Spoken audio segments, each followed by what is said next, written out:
Imagine a world where the alpha of a werewolf pack declares he will never accept his mate. And yet, a party is thrown in celebration of a young woman's return, who is favored to be the Luna. 5 Curiosity killed the cut down the fruit. Libby, nice and slowly. Atlas yelled at me from the other side of the kitchen. His green eyes were wide with mock horror. Caleb was beside him, smothering his chuckles. I rolled my eyes at his childish behavior and continued to chop up the pineapple. I'm being serious. Libby, you are messing with forces that are stronger than you. He warned me. Seriously, stop being so melodramatic. To my agent extraordinaire, Madeleine Noban, heartfelt thanks for your unfailing patience, enthusiasm. I chided him, my lips forming a thin straight line.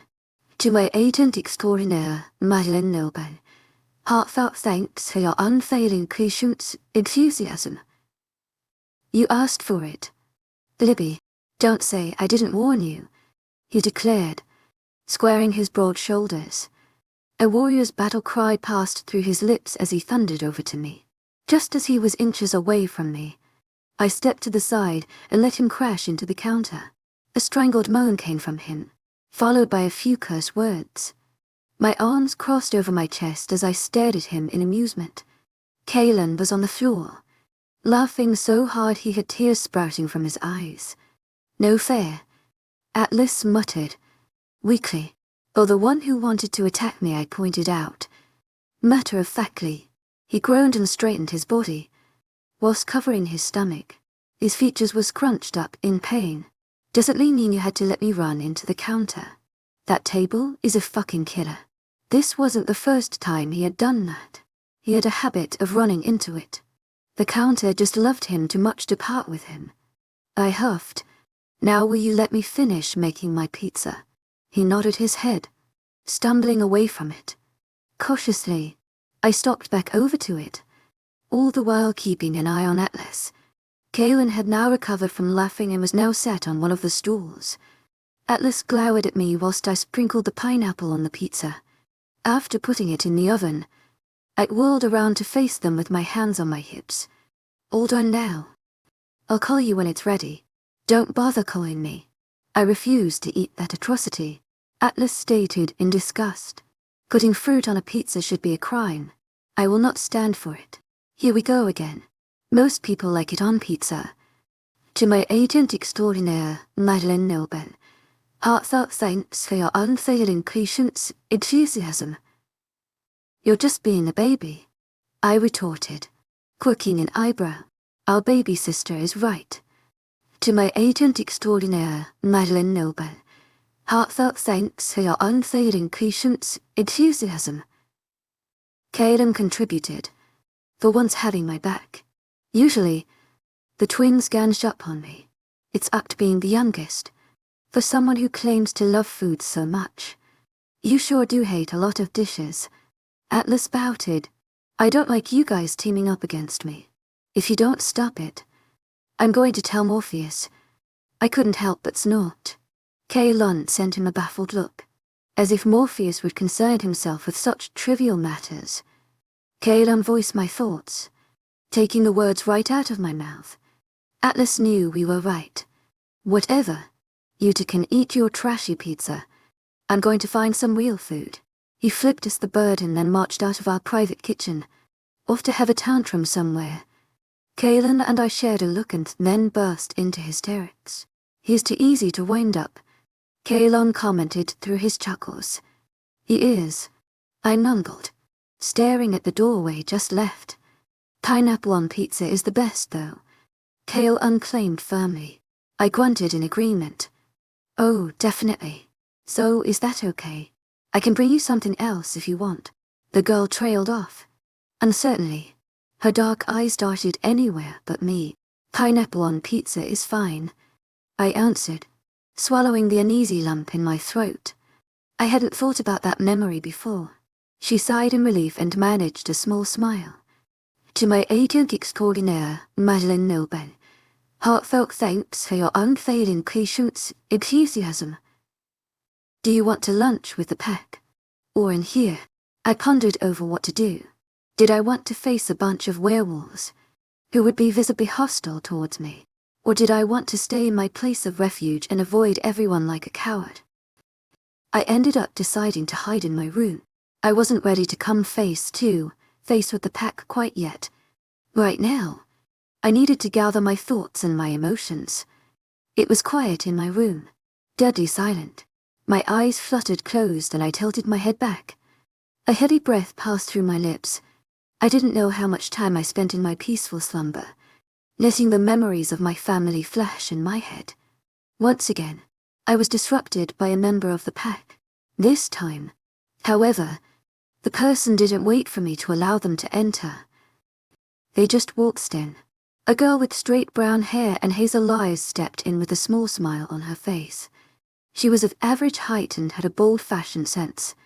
I knew they were hiding something. She mumbled under her breath, shaking her head in bewilderment. My lips remained flat. "Who are you?" She forced her shoulders to relax and moved an inch closer to me. "Sabrina. Am I supposed to certainly know who you are?" Her smile faltered. "Never mind. I heard there was a stranger on our pack who didn't smell like a wolf and I got curious. I only found out today that you were staying here. So you wanted to meet me," I concluded for her. She nodded her head, "Yep." I raised my arms up in the air and said in a cocky voice, "Well, here I am." A grin slid onto my face. Sabrina started wandering around my room, bouncing her eyes between every object in the room.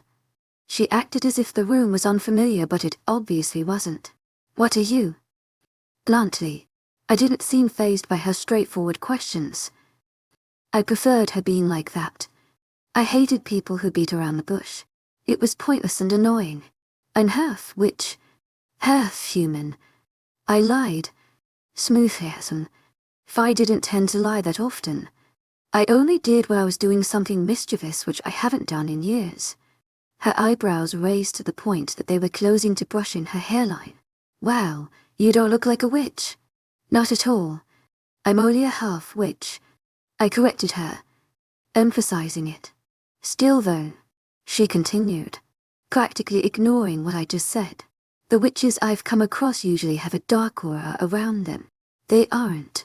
Her hazel eyes trailed up and down my body, piercing my soul. "Carefree or humorous. You need to sell the lie. I grew up in the human world." I reiterated what I told the Alpha and Beta, and I don't really practice magic. So that's probably why I don't seem like other witches. "Oh," she muttered. "I guess that makes sense. What are you doing here? Did the Alphas end you here?" I challenged, changing the subject. My gaze was intense. This felt exactly like an interrogation. I wouldn't put it past the Alpha to send some doe-eyed girl here, hoping to strike a conversation that would lead to me spitting out the truth. Did he think I'd befriend her and come to trust her? I didn't trust any of them. Sabrina pursed her lips. "No, he didn't." I studied her. She seemed nice enough. Probably one of the nicer members of the pack. And perhaps I didn't have to be completely alone here. "Okay." I relented and she sighed. Happily. "How long are you staying?" she questioned, lowering herself into the seat opposite me. Her turned, oval face reflected in the sea, through table. I shrugged my shoulders. "Not long. I have to decipher an ancient witch's book. Once I'm done, I can leave." She took in the information and knitted her thick eyebrows together at what I told her. She seemed equally confused by this. I partly understood why the Alpha needed my help, but when I stared into his deep, stormy eyes, I saw he was hiding something. Perhaps I'd found out what later, but for now, my main priority was staying hidden from Prince Dushkan. That sounds nothing like my Alpha. He usually imprisons or kills strangers. Sabrina mused. Perplexed, I decided not to delve too deep into this. I wasn't here to unpack the Alpha and his murderers pack. I was going to translate the witch's book, collect some money and drive to an unimportant, small town in the human world. "Where are your family? Do they know you are here?" This girl was extremely curious. "You know, they say curiosity killed the cat." Letting my tough exterior slip, I liked to present myself as a badass, but it never lasted very long. I could never go long without joking about something. The corners of her lips quirked upwards. I do know that, she replied, amused. My brother likes to remind me whenever I bug him. Are you here to keep me company?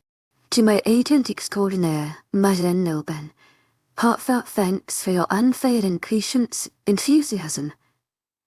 She locked eyes with me. If you want me to. There was no harm with hanging out with her. Right. I wouldn't be around long enough for us to form an emotional attachment. Sure. A smirk stretched onto her pretty face. Great.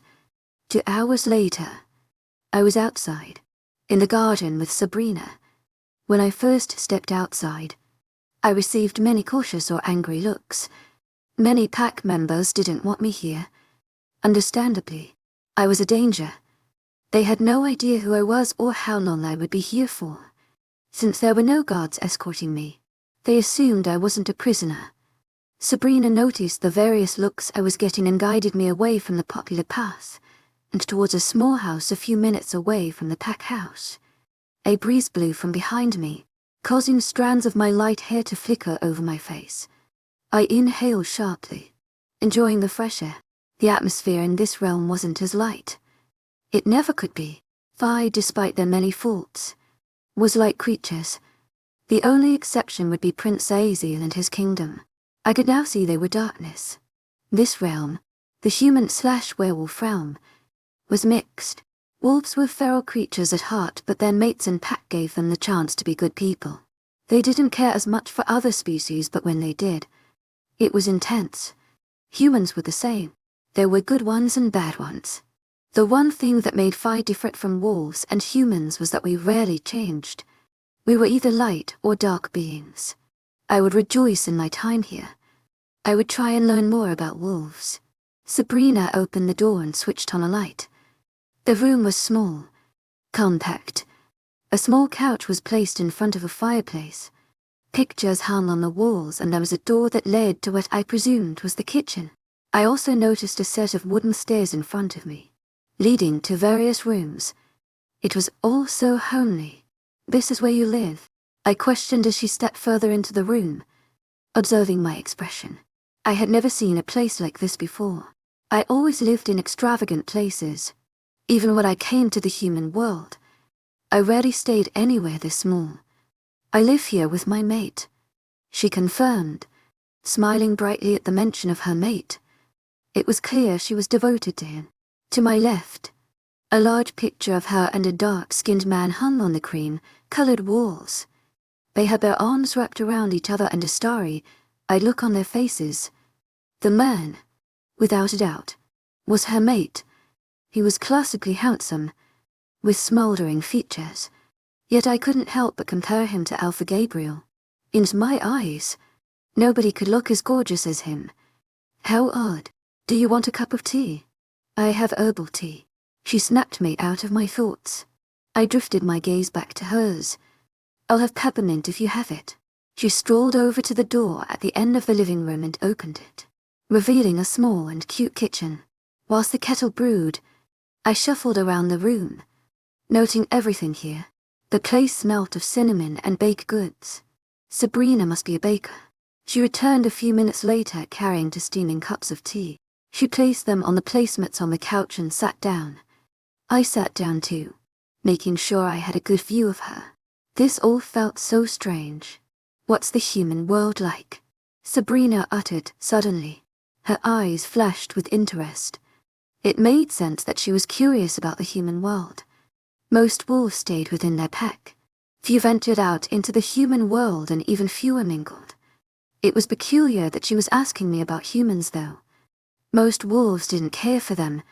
I stalled and thought my answer carefully. To my agent extraordinaire, Mademoiselle, heartfelt thanks for your unfailing patience, enthusiasm. Chaotic. She scooted closer to me, her eyes wide. Tell me more. I hadn't been to the human world in years. It was always changing, moving forwards. My answers were not going to be entirely accurate. However, if I didn't answer, she would know something was up. She believed I had spent my entire life surrounded by humans. Humans are different from supernatural creatures in some ways, but they are also similar to us. To my agent extraordinaire, Madeleine Nilbert, heartfelt thanks for your unfailing patience, enthusiasm. Are complicated creatures.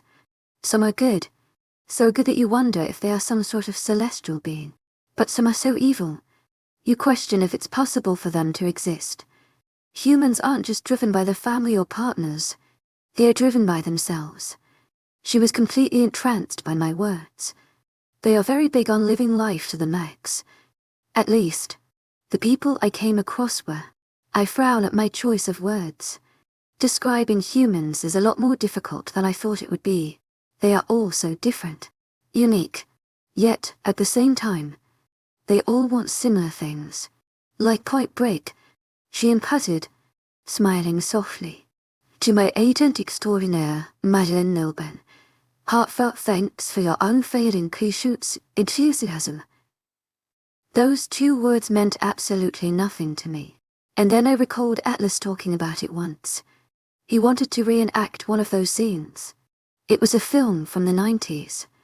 Yeah, I guess. She seemed pleased she got it right.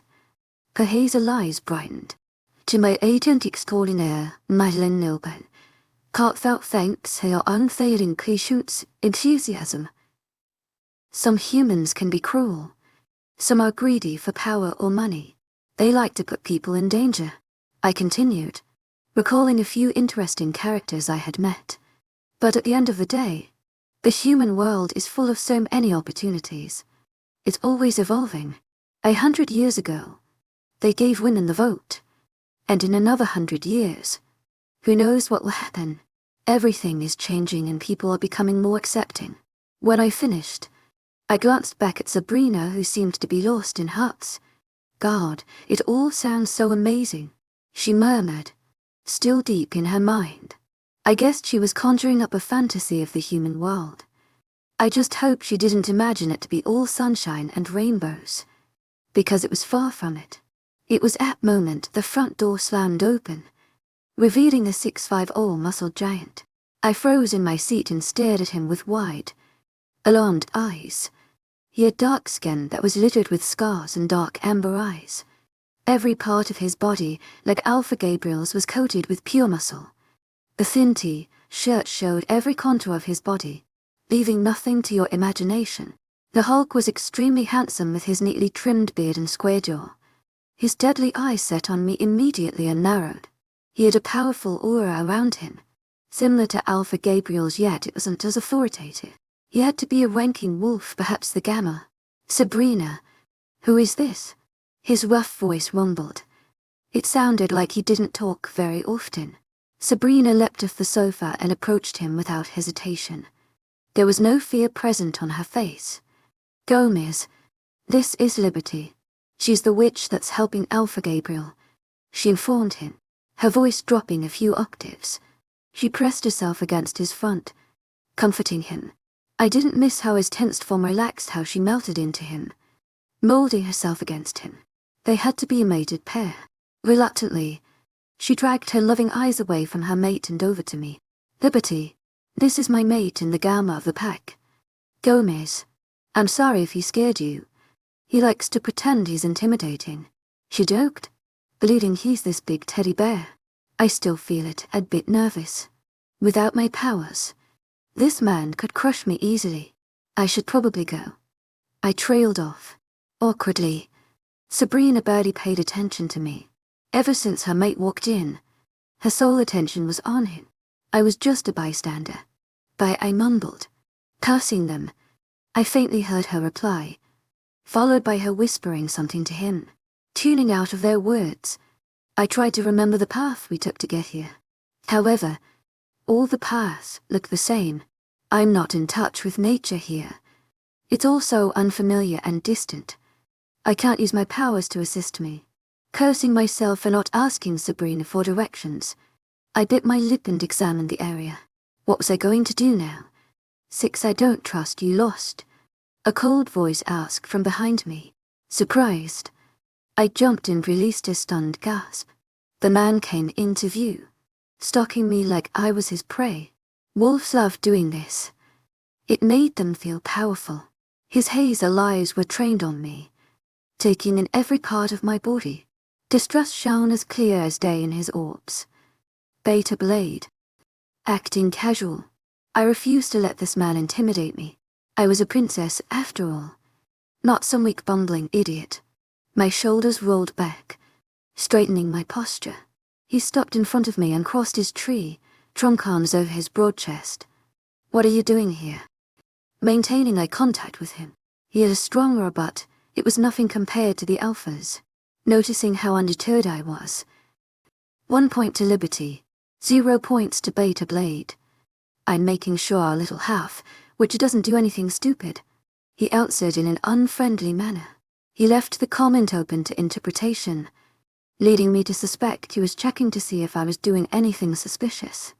If you mean by getting lost, then I guess you could say that's something stupid. I joked, forcing the corners of my lips to quirk up. I didn't receive a reaction from him. Can you tell me which way the pack house is? Pretending to be polite.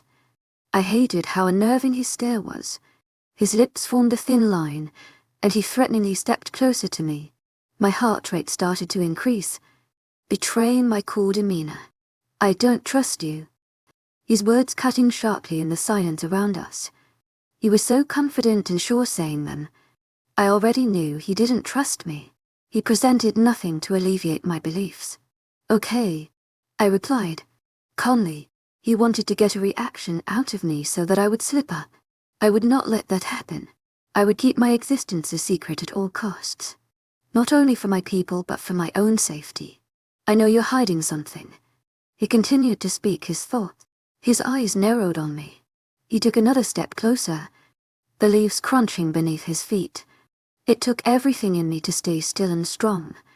And I want you to know I will find out what it is. I was starting to freak out. His words were promising. He wanted to dig up my secrets and reveal them to the pack. I would have to be a lot more careful.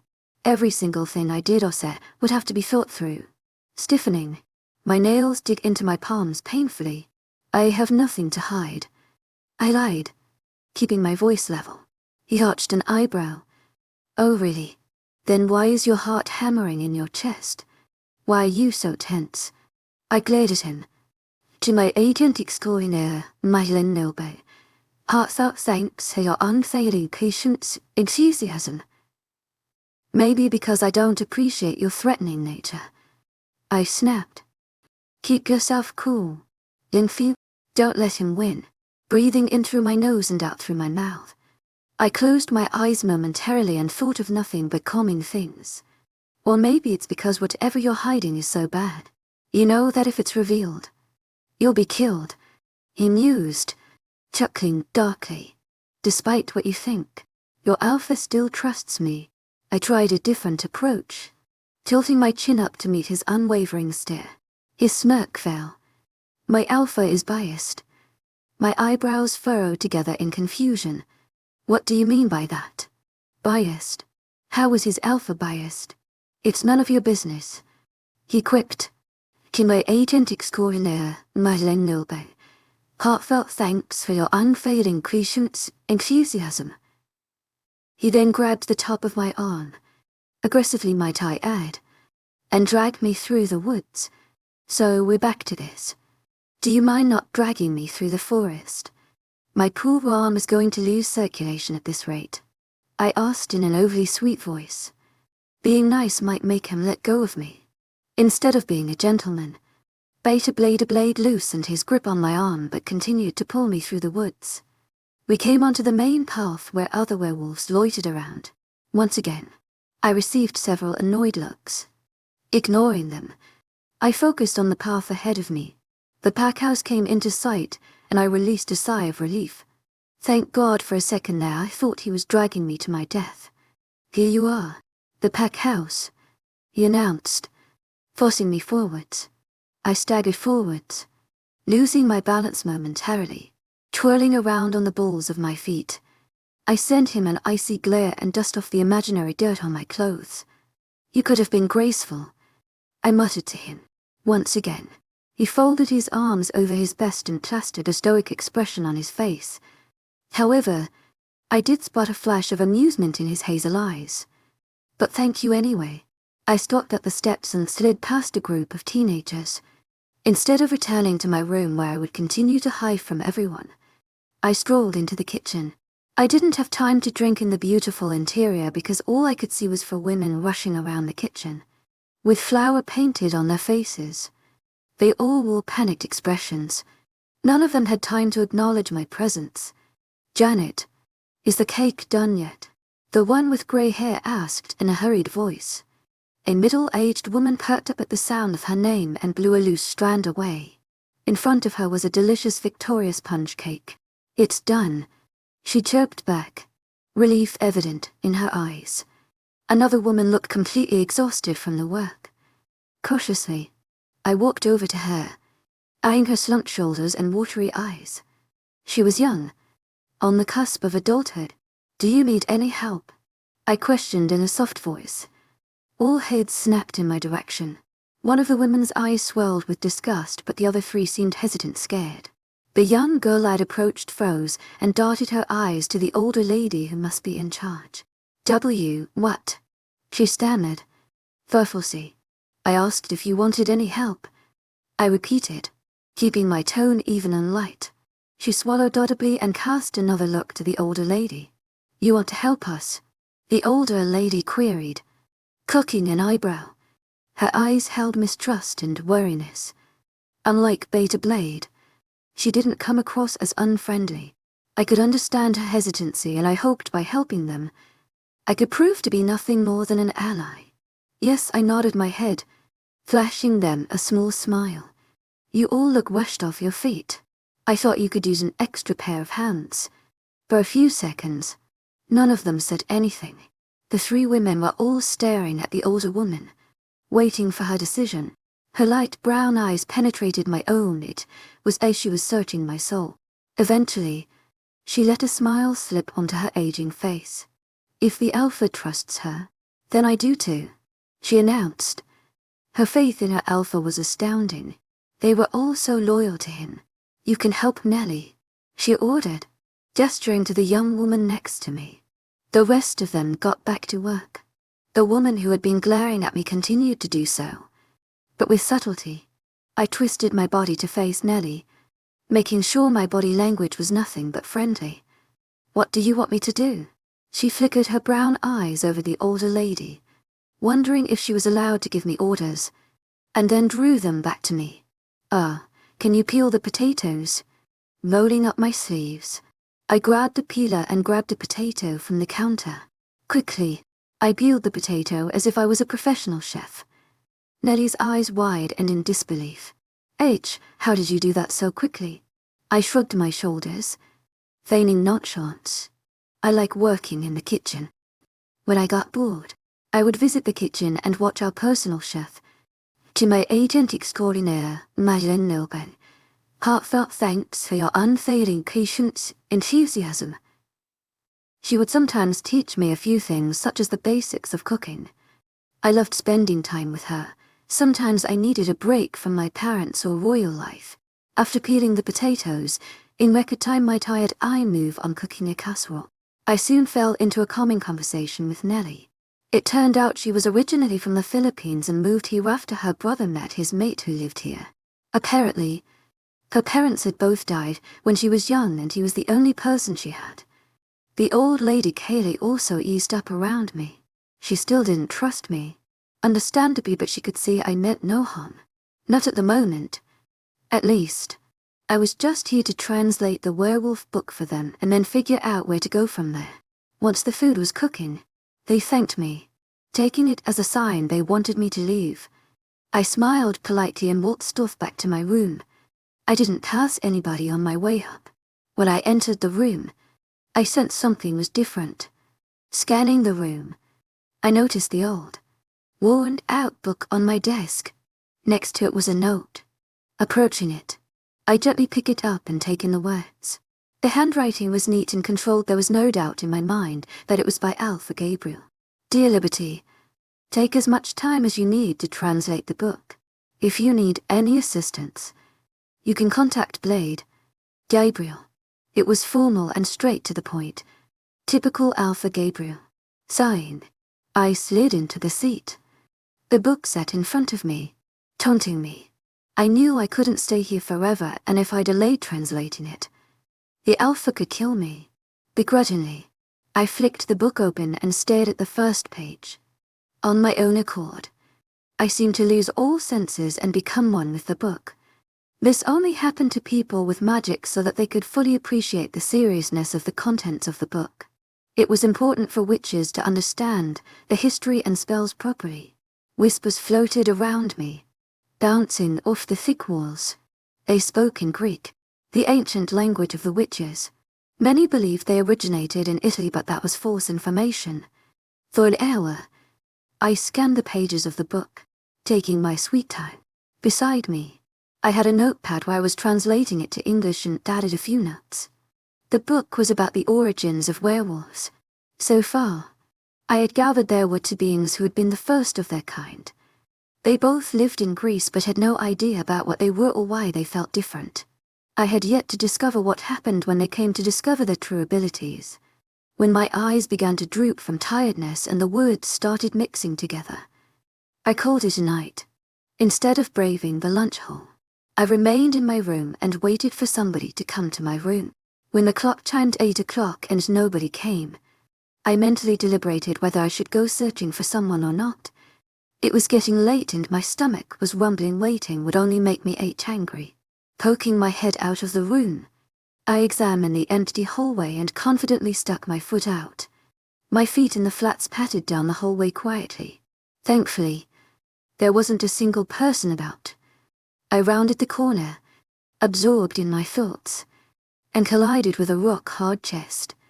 Before I could go tumbling to the ground, strong hands grabbed onto my shoulders, violently jerking me forwards.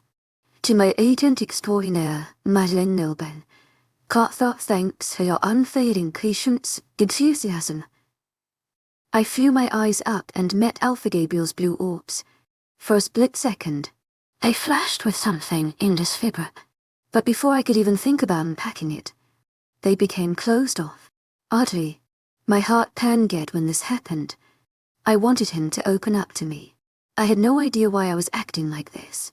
It was totally out of character. What were you going? He gruffly said, scowling, ignoring the jolt of hurt in my heart. I pressed my lips together.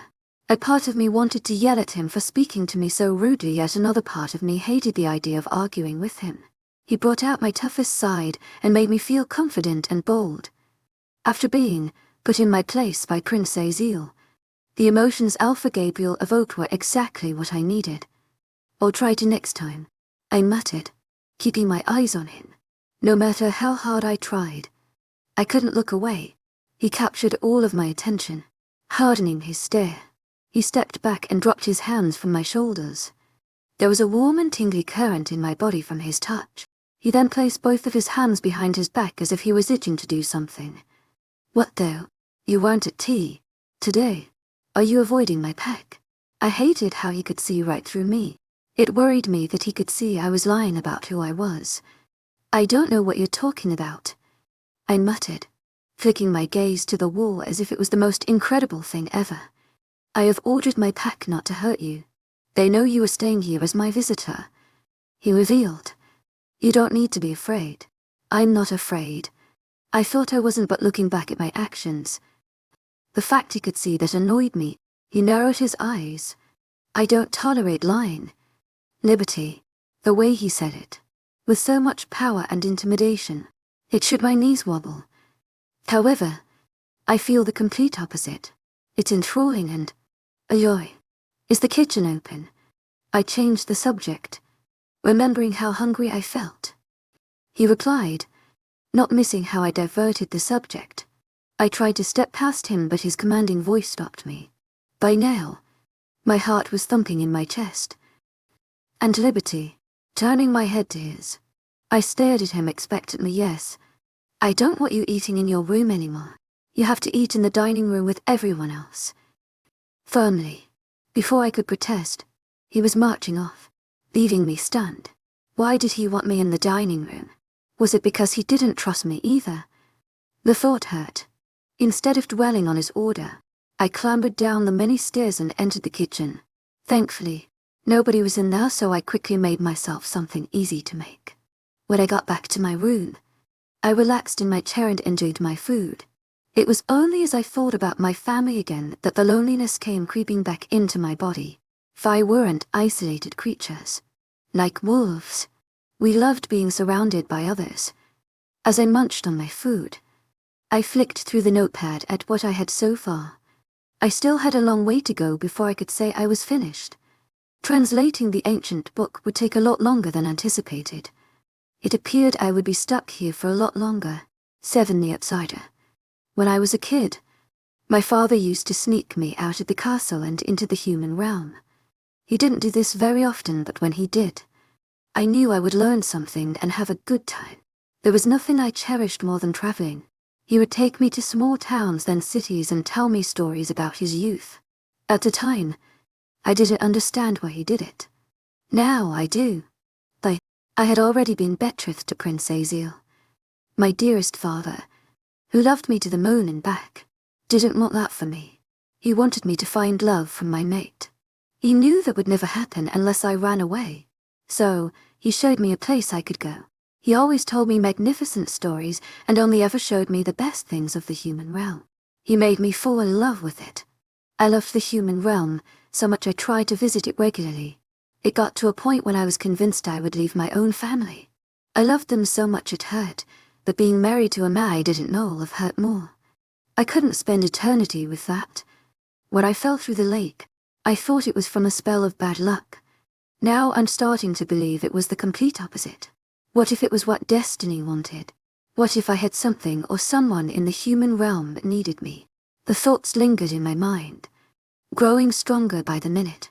Prince Aziel might have scared me and forced me to hide, but I could thank him for one thing. He made me free. If it weren't for him, I would have never been amongst werewolves, and I wouldn't have had the opportunity to be independent. I woke up the next morning feeling prepared for the day ahead of me. After seeing Alpha Gabriel the night before and having him order me to leave my room at mealtimes, I thought I would be angry. Yet all I could feel was excitement at the prospect of seeing him again. Alpha Gabriel made me crave his presence, and I had absolutely no idea why. As usual, the girl who had been serving me showed up at my door. Instead of carrying a tray of food, she waited patiently to guide me to breakfast. It seemed Alpha Gabriel didn't trust me to go by myself. He considered me an incompetent child who didn't listen to orders. Technically, that was me.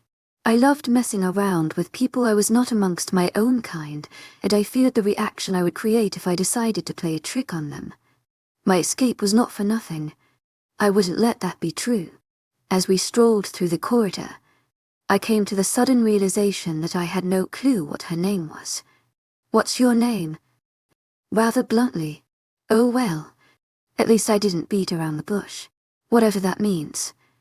To my agent extraordinaire, Madeline Nobel, heartfelt thanks for your unfailing patience, enthusiasm. She told me, emotional as a lie. My eyebrows lifted on their own accord. As in, Carrie from the movie who had pig's blood poured on her at prom and killed a bunch of people with her mind powers. Hey, what could I say? I had seen some movies. Carrie was a cult classic. Atlas loved watching it. She pinched her thin lips together, displeased by the relation. I wouldn't like it either. Yes, she rolled her eyes. That movie. After that disastrous conversation, silence ensued. Once we made it to the busy and loud dining hall, she abandoned me, exposed to the whole pack. I fought tooth and nail not to cower under their penetrating stare. If I was in my kingdom, the thought of doing it would never even cross my mind. To my agent extraordinaire, Madeline Nobel, heartfelt thanks for your unfailing patience, enthusiasm. To my agent extraordinaire, Madeline Nobel, heartfelt thanks for your unfailing patience, enthusiasm. These wolves didn't like outsiders, and that was what I would be for my entire stay. An outsider. Taking in a deep breath, I tilted my chin up and kept my head held high as I strolled over to the hatch serving food. Eyes followed my movements warily. The woman who served my food did so, with a look of distaste written on her aging face. She was the same lady I had seen in the kitchen yesterday.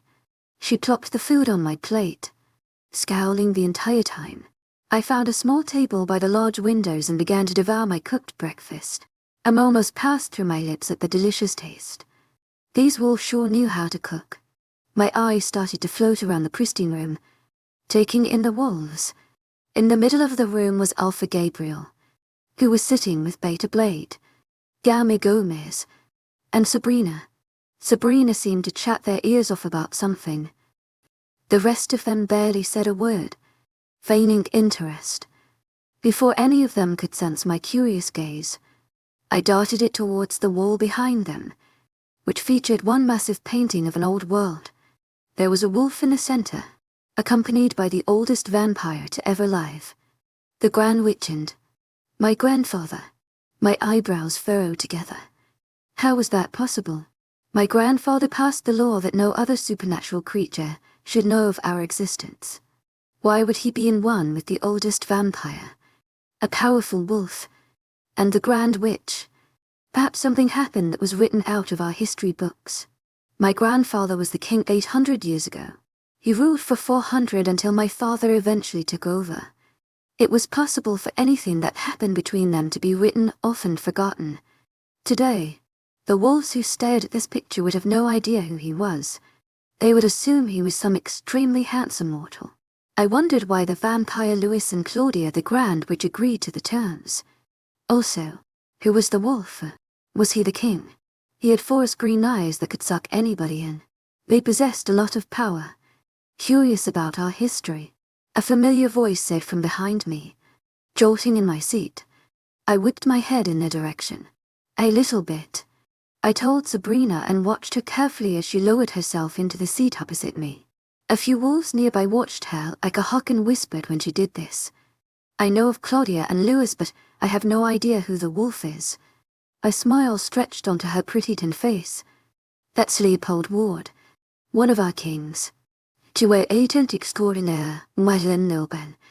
Heartfelt thanks for your unfailing patience, enthusiasm. I knew who they were, royalty. Werewolf royalty.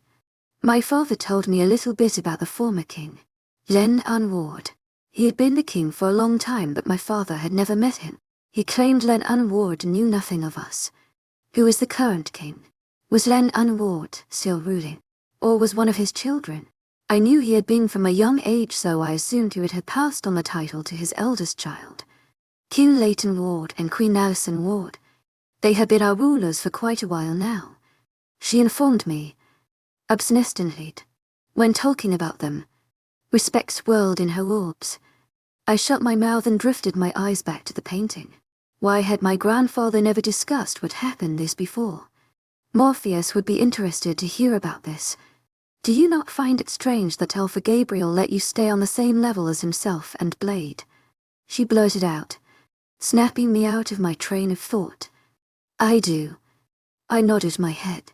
I think it's because he wants to keep a close eye on me. I don't think he trusts me. She hummed in agreement and dragged her gaze towards the Alpha's table. I wondered why she was sitting with me. Was she trying to be nice, or was there more to it? I finished my breakfast and excused myself. Her beady eyes followed me out of the room, along with another pair of eyes, a pair I knew very well. Grabbing the book from my room and my notepad, I wandered around the halls of the house, searching for a quiet place to study. After searching the gigantic house for 10 minutes, I stumbled into a big library. There were only 2 other people in there, who seemed engrossed in their books. Tiptoeing over to a secluded area in the room, I gracefully lowered myself into the comfortable-looking seat and gently opened the book. Sighing to myself, I began to continue translating it. The more I worked on it, the more interested I became. The book told the origins of not just the werewolf race, but witches and vampires too. It even mentioned a bit about my own race. To my agent extraordinaire, Madeleine Nobel. Heartfelt thanks for your unfailing patience, enthusiasm. I skipped those parts out when translating.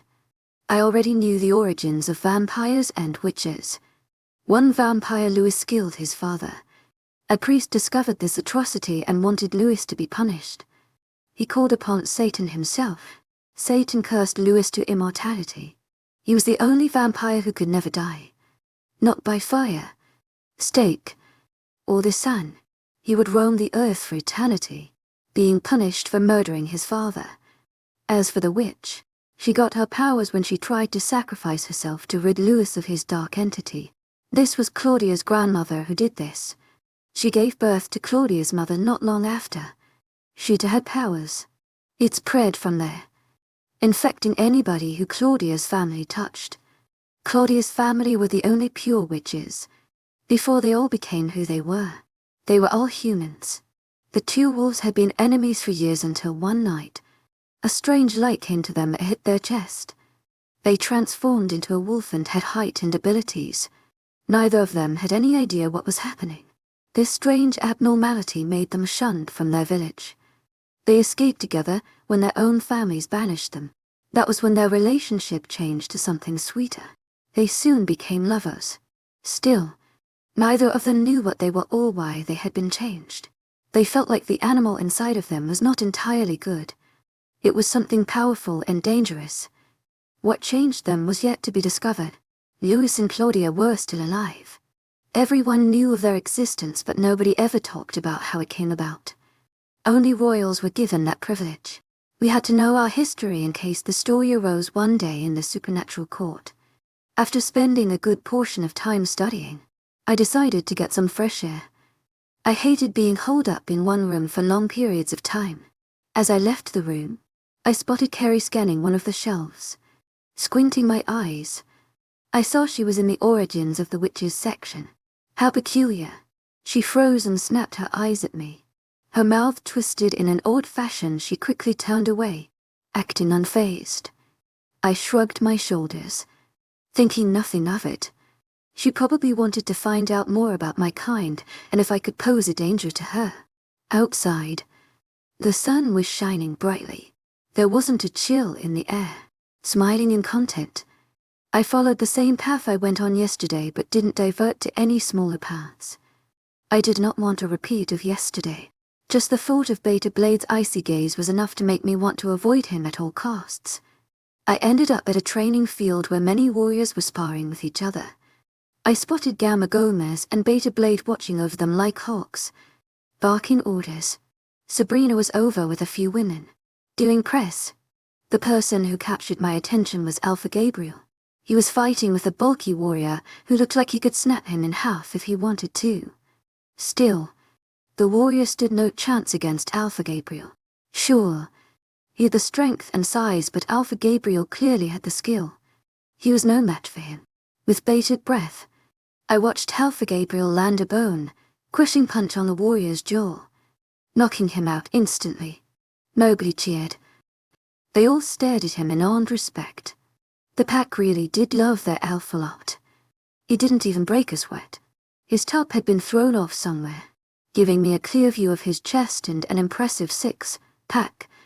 Alpha Gabriel was the definition of hot. If I got a dictionary up now, his picture would be under the word hot. I spotted several females eyeing him lustfully. Some were practically drooling. My jaw clenched as jealousy swarmed around me. I had no idea why I was jealous. I didn't know or like Alpha Gabriel. He was extremely attractive, but he was also intimidating and a werewolf. They had mates out there, almost as if he knew what I was thinking. Alpha Gabriel shifted his piercing gaze to me. His face remained stoic, but his eyes said it all. He knew seeing those girls drooling affected me. Did he know why it did? Shaking my head in hopes of removing those thoughts, I spun around and left the training ground. A young woman glowered at me when I passed her, attempting to appear threatening. It was almost laughable since she looked like the type of person who couldn't hurt a fly. Liberty. Wait. Sabrina's voice yelled from the other end of the training ground. I paused and glanced over my shoulder, seeing her sprinting towards me. Beta Blade stared at her with aggravation. Scowling, she caught up to me and fell in step with me. Ignore those pay girls, she muttered, causing me to frown at her. Well, tilting my head to the side slightly. She gestured to the young woman who glared at me. They think you must have done something like sleep with Alpha so that you could stay here. Girls like Janice believe they have a claim on the Alpha. They're so stupid. The Alpha doesn't even want a mate or Luna. Two things startled me. One was that pack members thought I slept with the Alpha to get here, and the second was that Alpha Gabriel didn't want a mate. That was practically unheard of in the werewolf world. Wolves valued their mates so much. For a wolf to not desire their mate, it was practically an insult to the moon goddess. Wait, they think I slept with the Alpha so that I could stay here? I whispered in disbelief and anger. No wonder they all hated me. They thought I had sunk my claws into Alpha Gabriel. She nodded her head. Solemnly. I stilled and threw a hard gaze at her. Is that what you think too? She thought about it for a second, like she genuinely did consider the possibility. Yikes. Did everyone think I was some Trump god? Well, shit. I mumbled to myself, dragging a hand through my near, white hair. Today, I left it down, opting for a more relaxed look. I didn't sleep with him, by the way. I'm not like that. I was once when I was young and exploring the human realm. I wanted to experience life as a human, and so I partied and hooked up with a few men. But those days were long gone. Hooking up with people was not enough anymore. I wanted love. Real, passionate, earth-shattering love. I believe you, she quipped, leveling her gaze. And they're going to believe things like that because Alpha Gabriel never allows strangers to stay here and roam around freely. I still think there's more to it. I was starting to think there was more to it as well. Alpha Gabriel didn't strike me as someone who trusted easily. He obviously cared about his pack, and by letting an outsider in, he could be compromising their safety. So why did he let me in? I peeked over my shoulder one last time to catch a glimpse of him. He was chugging down a bottle of water. Flecks of his dark hair shined under the harsh sun, and his tan skin basically glowed. He resembled a god. My heart hammered in my chest at the beautiful sight of him. He was definitely hiding something. I could feel it in my bones. There's more to it. Boldly, almost as if he heard me, which he most certainly didn't, since far away he stopped drinking and locked eyes with me. Those haunting eyes could see right through me. I'm sure of it. It wound me. Over the next few days, I studied the book and spent a few hours with Sabrina. She was started to be friendly with me after our talk at the training grounds. She could see I had no idea why the Alpha let me stay, but that I was determined to find out before I left. The pack members never eased around me, but less of them appeared hostile. Even Carrie, the girl who cleaned my room, stopped scowling at me. It was an improvement. It had been a week since I first arrived here, and I felt bold enough to venture out into the woods, towards the lake I first appeared at, finding it was difficult. I couldn't recall the path Beta Blade had dragged me through, and so it was a case of trial and error. 45 minutes later, I accidentally stumbled to it, nearly face-planting the water. Somehow, I was less agile and elegant here. Mother would certainly disapprove. I hoped I would detect some type of magical traces so that I could discover how I landed here. Yet, there wasn't a single spot of it. It was almost like somebody had wiped the whole area clean. During my second week at this pack, I was informed by Sabrina that there was going to be a party for the former head warrior's daughter who was returning from Louisiana. Apparently, Eden had been favored to be the Luna of this pack after Alpha Gabriel declared he would never accept his mate. Alpha Gabriel and Eden had a relationship before she left for her aunt's house. Now she was returning for her 21st birthday. When she told me this, I uttered rage towards her. I hated that she was close to Alpha Gabriel. I had no idea why, and I really couldn't talk. I had had many partners. Now it was Wednesday and Eden was due back in today's time. Most people were thrilled she was returning, and whispers erupted around them at mealtimes about her finally becoming the Luna. Sabrina was especially happy. She wanted a Luna desperately. They all did. The pack was strong and loyal to each other, but something was missing. Sabrina claimed it was the heart.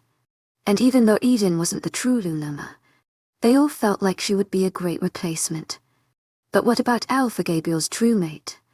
I had asked her one day. The light in her eyes faded slightly. Alpha Gabriel said he didn't want to find his mate anyways. It's sad because she would make him happy, but I'm sure Eden can do the same. He just has to accept it. After she said that, I couldn't stand to hear anymore. It was wrong. I was sitting in the library with a cup of tea in my hand when I spotted Alpha Gabriel waltz in. His eyes scoured the room and zoomed in on me. With purpose. He marched over to me and sat in the seat opposite me. I stiffened and placed the mug on the table cautiously. This was the first time he had actively sought me out. He barely acknowledged my presence most of the time, so why did he seek me out now? Taking in a deep breath, I level my gaze with his hard one. Alpha Gabriel. I greet. Smoothly. I bumped myself for acting so cool. To what do I owe this pleasure? I wanted to know how you were getting on with the book. He grumbled. Deeply. My eyes darted from the open book to him. I was roughly 40 pages in and had at least 100 more to go. It was a long book. I'm slowly getting there.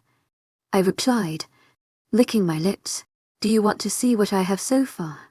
He shook his head, never straying his eyes from me. I'll read it when you're finished. Awkwardly, I shifted in my seat. He made me feel uncomfortable, but not for the wrong reasons. I heard there was a party on Friday for the head warrior's daughter. I started to say, using a great amount of effort to keep my voice from wavering. His expression never changed. The look in his eyes remained was emotional. However, I just knew he was reading my every thought. Yes, Eden is returning on Friday for her birthday. Nonchalantly, I wondered if he loved her. He gave me no inclination that he did, but the whole pack seemed to believe he did. Once again, I felt angry at the thought of him loving her. Some say she's going to be your Luna. I continued, gauging his reaction. No reaction came from him. He seemed to deliberate what to say to me. Eventually, he flickered his gaze away from the wall and over to me again. I don't want a Luna. Coldly, staring into his chilling eyes, I saw nothing but the truth. He didn't want a Luna. What about your mate? My voice was but a whisper. He let out a long breath. Everything about his demeanor was cold and closed off. He didn't want to let anybody in. I don't want a mate, he declared, throwing it out in the open like the concept meant nothing to him. It clearly didn't if he could act so carelessly. Disappointment rushed through my veins, hitting my heart. A painful pang jolted my heart and it reminded me of death. It was hard not showing my true feelings to him.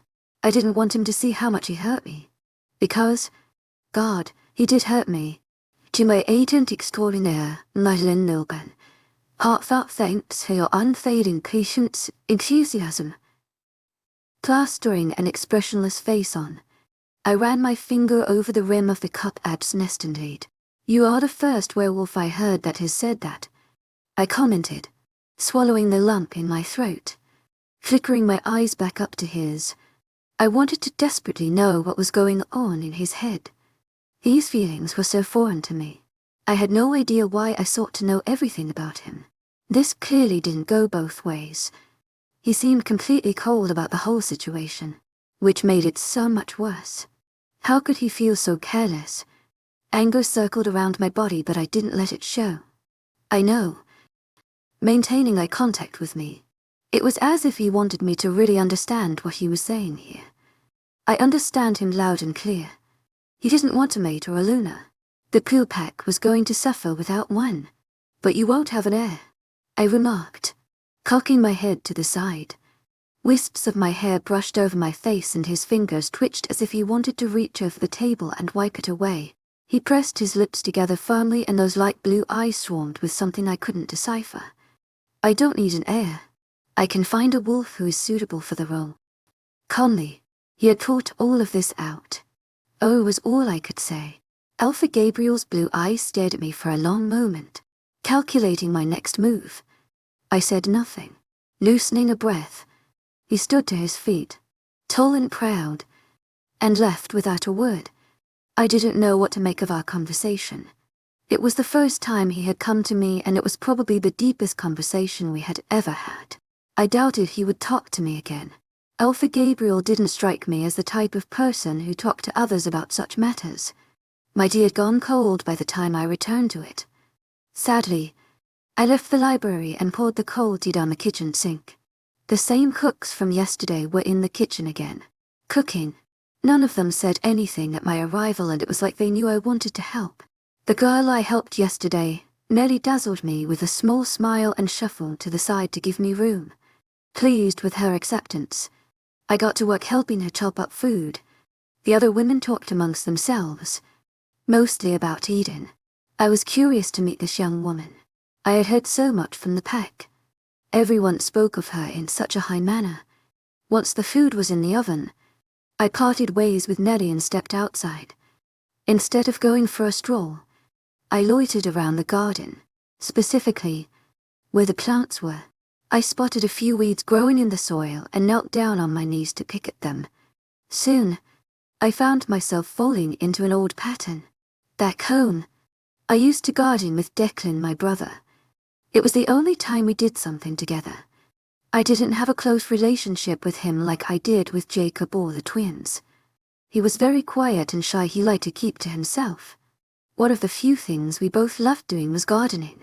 It was relaxing and peaceful. We wouldn't talk. We'd simply do our own things, enjoying each other's company. I wondered how he was doing. Declan never confided in me. I knew nothing of his problems. "Why are you in the mud?" a snotty voice asked from behind me. Glancing over my shoulder, I was able to make a small and slim figure. However, my sight was obstructed by the harsh sun that was behind her. She moved closer and stepped in front of the sun, blocking it from me. "I'm picking at the weeds." Holding up the pile of weeds, Carrie's nose crunched up in disgust. "Once again, why?" "Because if I don't, the garden will be ruined," I replied, sighing in exasperation. Her brown eyes flickered over the patch I was in, showing nothing but boredom. "Do you need something?" "To my agent extraordinaire, Madeleine Nobel. Heartfelt thanks for your unfailing patience, enthusiasm." Arching an eyebrow, Alpha Gabriel said I had to stay with you this afternoon. She informed me, unhappy with the order. "Why?" "We have a guest and he doesn't want them to know about you."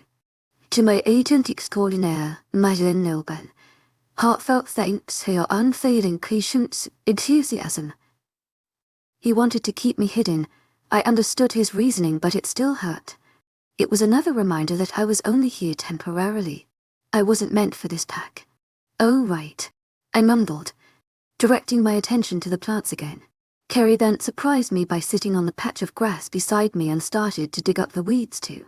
I didn't say anything, in case she got mad and stormed off. This was a chance for us to get past the hostility. We worked in silence, where a chill flowed in the air. I stopped and dusted off my pants. Carrie stared at her nails and glared at the dirt. She threw her gaze to me. "Can we go inside now?" "Sure," I muttered, carrying the pile of leaves to a garden bin. She trailed behind me, sticking to her wood. After chucking the weeds into the bin, I slammed the lid shut and whirled around to face her. Is the visitor still here? Her eyes glazed over, meaning she was mind-linking somebody. Wolves could communicate via a link in their minds. They could only do it with their mates or through a pack bond. "He's still here. It looks like he will be staying the night," she informed me, frowning. "Was this uncommon? You'll have to have tea in your room tonight. I can send it up for you." A small smile slipped onto my face, grateful she was offering to help me. I knew it was probably because the Alpha told her to serve any of my needs, but it still felt nice knowing she wanted to help me. I decided to shower when I got back to my room. It took longer than usual since I was covered in dirt. Carrie brought my food up at 6 o'clock and hung around the door for a moment, her dark eyes flashing with uncertainty. I dropped my fork and said sincerely, "Thank you. To my agent extraordinaire, Madeleine Nobel. Heartfelt thanks for your unfailing patience, enthusiasm." For a fraction of a second, her eyes widened, stunned, but then she masked any emotions, her face hardening. She spun around on the balls of her feet and sauntered off. "To my agent extraordinaire, Madeleine Nobel. Heartfelt thanks for your unfailing patience, enthusiasm." I switched on the television and flicked through the channels. I stop at an older film and watch it with vague interest. It was only when I got to the end that I was on the edge of my seat with bated breath. I came here tonight because when you realize you want to spend the rest of your life with somebody, you want the rest of your life to start as soon as possible. The man, Harry, said to the woman, staring at her with so much love in his eyes. I felt tears prickle in the corners of my eyes. The scene hit me so hard and all I could picture was myself and Alpha Gabriel. He was definitely not the romantic type. He would never say anything like that. Yet, I could only see him, whispering those words to me, softly. Stop thinking of him, Libby. He made it perfectly clear what he thought of a relationship, shaking my head in hope of ridding myself of those torturing, wounding thoughts. I changed the channel to something less emotional. That night, I tossed and turned all night, dreaming of rough hands caressing me delicately,